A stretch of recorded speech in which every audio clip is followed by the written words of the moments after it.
Road పట్టుకొని ముద్దుల యాత్ర చేసుకుంటూ తిరిగారు.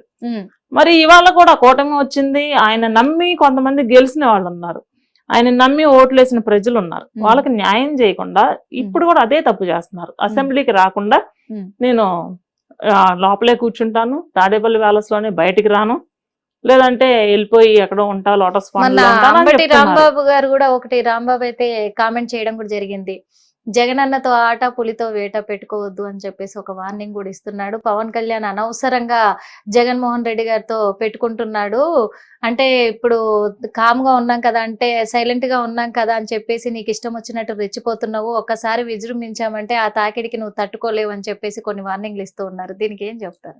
ఆయన వార్నింగ్లు ఇవ్వడం ఏం లేదండి, మేకపోతు గాంభీర్యాన్ని ప్రదర్శిస్తున్నారు.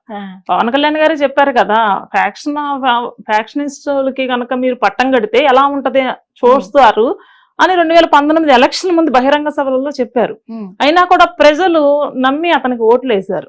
ఇది తండ్రి మీద ప్రేమ కావచ్చు, ఏదన్నా గానీ ఒక ఆడపిల్ల రోడ్డు మీదకి వచ్చి ప్రచారం చేసి వాళ్ళ సింపతి తోటి అన్నా పడొచ్చు, ఆయన ముఖ్యమంత్రి అయ్యారు. ముఖ్యమంత్రి అయిన తర్వాత ప్రజలకు ఏం చేశారండి? ఏదన్నా చేశారా? చేయకపోక ఫ్యాక్షనిజాన్ని పరిచయం చేశారు ప్రతి గ్రామానికి కూడా. పవన్ కళ్యాణ్ గారు ఏదైతే చెప్పారో రాయలసీమ ఫ్యాక్షనిజం మొత్తం ఆంధ్రప్రదేశ్ మొత్తం వ్యాపిస్తుంది అని చెప్పారు, దాన్ని నిజంగానే పరిచయం చేశాడు ఈయన. మరి వాళ్ళు అంటే భయపెడుతున్నారు అనమాట, మళ్ళీ మిమ్మల్ని ఏదో చేయబోతున్నాం అని చెప్పి భయపెడుతున్నారు. భయపెడితే భయపడటానికి అక్కడ ఉన్నది జగన్మోహన్ రెడ్డి కాదండి, పవన్ కళ్యాణ్. అక్కడ బోర్డర్ లో సైనికులు ఏ రకంగా అయితే గుండె ధైర్యంతో నిలబడతారో అటువంటి వ్యక్తి. జన సైనికులు కూడా ప్రాణాలకు తెగించి నిలబడ్డాం మేము, సామాన్యమైన మహిళలం, మాకేమి వెనకాల రాజకీయ బ్యాక్గ్రౌండ్ లేవు, కోట్ల రూపాయల ఆస్తులు లేవు, మీరు ఏదో లాక్కుంటారనో లేకపోతే భయపడటానికి ప్రాణాలకు కూడా భయపడనటువంటి వ్యక్తులు పవన్ కళ్యాణ్ గారితో వాళ్ళు ప్రయాణం చేస్తున్నారు. మీరు ఎవరిని భయపెడతారండి? అవన్నీ వాళ్ళు భయపడేటువంటివి అన్నమాట. మమ్మల్ని తీసుకెళ్లి ఏ జైళ్లలో పెడతారో అనేటువంటి భయాన్ని, మేకపోతు గంభీర్యాన్ని ప్రదర్శిస్తూ ఆయన అటువంటి చేస్తున్న వ్యాఖ్యలే తప్ప ఏమీ లేదు. అంటే అందరినీ లైన్ లో తీసుకెళ్తున్నారు కదా, నన్ను తీసుకెళ్లలేదు, నేనున్నాను ముందని చెప్పి చెప్తున్నాడు ఆయన. అంటే వాళ్ళు అంటున్నారు కూడా, మరి వైసీపీ నేతలు అయితే అంటున్నారు, ఎందుకంటే ఎలక్షన్స్ ముందు జరిగిన మాటలన్నీ దృష్టిలో పెట్టుకొని ఇప్పుడు ప్రతీకారం తీర్చుకుంటున్నారు, అందుకే అరెస్ట్ల పర్వం జరుగుతూ ఉంది, అంటే వాళ్ళ ఈగో సాటిస్ఫాక్షన్ కోసం ఇవన్నీ చేస్తున్నారు అని అంటున్నారు. ఈగో సాటిస్ఫాక్షన్ అంటేనండి వాళ్ళకి అలవాటు, అది కక్ష సాధింపు ధోరణి అనేది వాళ్ళకి అలవాటు. వాళ్ళకి తల్లి చెల్లి లేకపోతే చిన్నాన్న పెదనాన్న ఇలాంటి వైషమ్యాలు ఉండవు. శవ రాజకీయాలకి పుట్టిల్లు వైఎస్ఆర్సీపీ పార్టీ. ఎక్కడైనా ఒక శవం లేచింది అంటే అక్కడికి వెళ్తారు. ఏమండి ఎలా చనిపోయారు, బాగా చనిపోయారు, నాయక్ ఇంటికి ఎక్కడైనా సరే, ఒక మురళీ నాయక్ గారి ఇల్లే కాదండి, ఎక్కడ ఎవరైనా మనం విషాద సంఘటన జరిగినప్పుడు పరామర్శించే అంటే ఒక ఓదార్పు కావాలి ఆ కుటుంబానికి. ఒక అన్న వచ్చాడనో లేకపోతే ఆత్మీయులు వచ్చారన్నటువంటి భరోసా కలగాలి. అలా కాకుండా ముసిముసి నవ్వులు నవ్వుకుంటూ బాగా చనిపోయారా, బాగా దోపిడీకి గురయ్యారా ఇలా పలకరిస్తారు ఆయన. దానిలోనే మనం అక్కడ సంస్కారం ఏంటనేది అర్థం అవుతుంది. పవన్ కళ్యాణ్ గారు అధికారంలో లేనప్పుడు కూడా, ఇప్పుడు అధికారం వచ్చి ఉండొచ్చు, ఈ 10 సంవత్సరాల్లో ఎప్పుడు అధికారం లేదు కదండి, కనీసం వార్డు మెంబర్ కూడా లేరు మాకు గెలిచినటువంటి ఒక ఎమ్మెల్యేని కూడా వాళ్ళే లాక్కున్నారు. అయినా కూడా ఎక్కడా తగ్గలేదు ఆయన, ప్రజాసేవలో తగ్గలేదు, ప్రతిపక్షాన్ని ప్రశ్నించడంలో తగ్గలేదు. ఇవాళ ప్రతిపక్ష హోదా అని మీరు అంటున్నారు, వాళ్ళకి ప్రతిపక్ష హోదా లేదు, బట్ ప్రశ్నించే హోదాలో వాళ్ళు ఉన్నారు. ఎందుకు ప్రశ్నించలేకపోతున్నారు? వాళ్ళు ప్రశ్నించే అవకాశం లేకుండా కూటమి వాళ్ళ పరిపాలన చేస్తుంది. అలాంటప్పుడు ఇంకా వాళ్ళు విమర్శించడానికి ఏముంటదండి?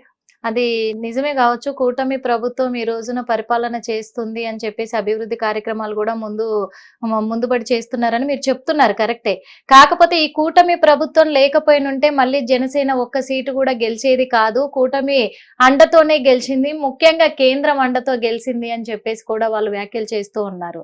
అందుకే ఆ గాంభీర్యాన్ని ఇప్పుడు చూపిస్తున్నారు అంటుంది జనసేన, చూపిస్తున్నారు అని చెప్పేసి కూడా వాళ్ళు అంటున్నారు. దీనికి ఏం చెప్తారు? నరేంద్ర మోడీ గారే స్వయంగా పవన్ కళ్యాణ్ గారిని పొడిన సందర్భాలు లక్షల మంది సాక్షిగా, కోట్ల మంది సాక్షిగా పవన్ కళ్యాణ్ గారికి మేము ఉన్నాము, మాకు పవన్ కళ్యాణ్ గారు ఉన్నారు, మేము పవన్ కళ్యాణ్ గారికి ఉన్నాం కాదు, మాకు అండగా పవన్ కళ్యాణ్ గారు ఉన్నారు అని మోదీ అంతటా ఆయనే చెప్పారు. అలాంటప్పుడు కూటమి ఒక కేంద్రం అండతోటి మేమేం చేస్తామండి? ఆంధ్రప్రదేశ్ లో బీజేపీ ఎలా ఉంటది అనేది అందరికీ తెలుసు. బీజేపీని కూడా ఇవాళ కొన్ని స్థానాలు వచ్చి ఎమ్మెల్యేలుగా గెలిచారు అంటే అది జనసేన వల్ల. ఇవాళ మా సీట్లే మేము త్యాగం చేసాం, వాళ్ళకు కూడా మాకు రావాల్సిన సీట్లే మేము త్యాగం చేసాం. స్టిల్ అదే టైంలో మేము ఇండివిజువల్ గా పోటీ చేసినా కూడా 50 స్థానాలు పైచిలకు మేము గెలవచ్చు. కానీ ఏదన్నా కొంచెం బేసిక్ అటు ఇటు అయితే మళ్ళీ ప్రజలు తినడానికి కూడా లేని పరిస్థితులు చూసారండి. ఒక భవన నిర్మాణ కార్మికులు కానివ్వండి, లేకపోతే కూలీలు కానివ్వండి, ఉద్యోగులు, టీచర్లు కూడా రోడ్డు మీదకి వచ్చి ధర్నాలు చేశారు కదండి, అంగన్వాడీ కార్యకర్తలు, ఇట్లా ఎంతో మంది జీతాలు ఇవ్వక ఎంతో మంది. అలాంటి దుస్థితి మళ్ళీ రిపీట్ అవ్వకూడదు. ఓన్లీ ప్రజా సంక్షేమమే. పవన్ కళ్యాణ్ గారి సంక్షేమం చూసుకోలేదు, చంద్రబాబు గారి సంక్షేమం, మోదీ గారి సంక్షేమం చూసుకోవాలా. కేవలం ప్రజా సంక్షేమం దృష్టిలో పెట్టుకొని జగనాసురుణ్ణి మట్టు పెట్టాలి అనేటువంటి ఆశయంతో, ఎందుకంటే ఇక్కడ కూడా ప్రజాక్షేమమే, అక్కడ జగన్మోహన్ రెడ్డి గారి మీద కక్ష సాధింపో లేకపోతే ఇంకోటి ఏం లేదు. ప్రజలు మళ్ళీ ఇబ్బంది పడకూడదు, ఆంధ్ర రాష్ట్రంలో ప్రశాంతంగా నిద్రపోవాలి. వైఎస్ఆర్సీపీ గవర్నమెంట్ లో ఎవరన్నా ప్రశాంతంగా ఉండగలిగారండి? ఏ మారుమూల నుండి ఏ గొడవ వస్తుందో తెలియదు, ఎటు నుండి ఏ బాడీ డోర్ డెలివరీ చేస్తారో తెలియదు, ఏ ఆడబిడ్డ మెడలోంచి బంగారం ఎత్తుకెళ్తారో తెలియదు, ఆడబిడ్డలను ఎత్తుకుపోయి అక్రమ రవాణా చేస్తారో తెలియదు. ఇలాంటి దుస్థితిలో మగ్గిపోయింది ఆంధ్ర రాష్ట్రం నిన్న మొన్నటి దాకా. మరి అట్లాంటప్పుడు వాళ్ళ ప్రశాంతమైన వాతావరణం ఉంటే కూటమిని స్వాగతిస్తానే ఉంటారుగా ప్రజలు. అదైతే నిజమే, కానీ కొన్ని వ్యాఖ్యలు కూడా వినిపిస్తూ ఉన్నాయి. ఏమని అంటే కొంతమంది సోషల్ మీడియాలో కామెంట్లు పెడుతూ ఉన్నారు. ఏమని పెడుతున్నారంటే, ఇప్పుడు ఏపీ ప్రభుత్వము కూటమి ప్రభుత్వం ఏర్పడిన తర్వాత వరుసగా ప్రమాదాలు జరుగుతున్నాయి. అంటే హిందూ ధర్మాన్ని, సనాతన ధర్మాన్ని అంతగా నమ్మే వ్యక్తి కదా పవన్ కళ్యాణ్ గారు. అన్ని హోమాలు, అన్ని పూజలు చేసినప్పటికీ కూడా మరి ఏడుకొండల వెంకన్న స్వామికి పవన్ కళ్యాణ్ గారి మీద గాని, కూటమి ప్రభుత్వం మీద గాని కన్నెర్ర చేశాడా ఏంటి? మరి వరుస ప్రమాదాలు జరుగుతున్నాయి, ఎక్కడ తప్పిదం జరిగింది అనే విధంగా కూడా మరి ఇప్పుడు కామెంట్లు వినబడుతున్నాయి. దీనికి ఏం చెప్తారు? ప్రకృతి వైపరీత్యాలకిను దైవాన్ని నమ్మడానికి సంబంధం లేదు కదండి. హిందూ దేశంలో పుట్టి సనాతన ధర్మాన్ని గౌరవించడం అనేది ప్రతి ఒక్కరికి కూడా అల్టిమేట్ గా ఇదే కామెంట్ రోజా కూడా చేశారు. మరి ఏమనంటే, ఆ ఏడుకొండల వెంకన్న స్వామికే నచ్చలేదు ఈ కూటమి ప్రభుత్వము.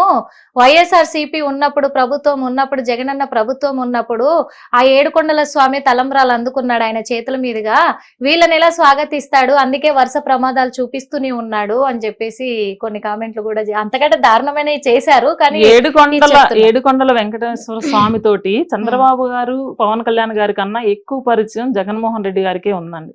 అది నేరుగా నేను మాట్లాడను. ఎందుకంటే చావు పుట్టుకలు అనేవి ఎవరు మనం సృష్టించే కాదు, అది భగవంతుని నిర్ణయం. అంతేగాని భగవంతుణ్ణి అడ్డం పెట్టుకుని రాజకీయాలు చేయాలనుకోవటం రోజా గారి అమాయకత్వం అంటా నేను.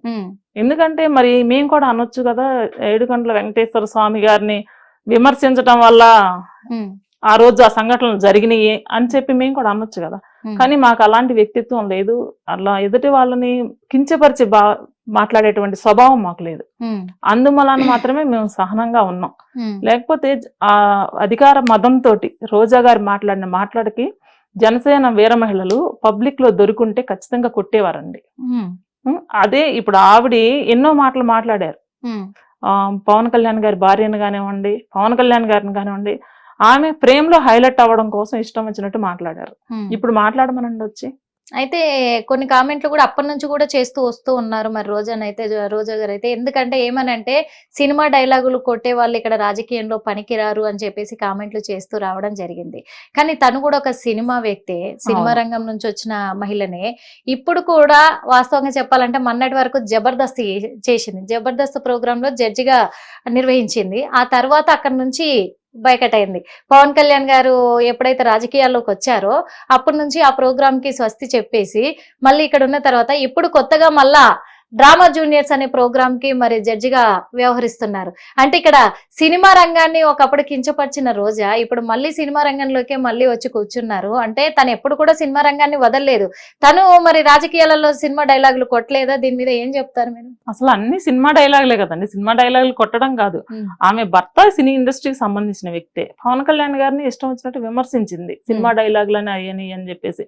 జబర్దస్త్ ప్రోగ్రాముల్లో వ్యంగ్యంగా కింద మాట్లాడుకోకూడదు అనమాట. అలాంటి డ్రెస్ సెన్స్ తోటి, మహిళలు కూడా చూడలేనటువంటి డ్రెస్ సెన్స్ తోటి ప్రవర్తించి, అది సినిమా, దాన్ని మేము కూడా కాదను, అది ఆవిడ పర్సనల్ లైఫ్. అలాంటి పర్సనల్ లైఫ్ ఒక సినిమా, ఒక అన్నం పెట్టినటువంటి అన్నపూర్ణ లాంటి ఇండస్ట్రీని అవమానించింది ఆమె.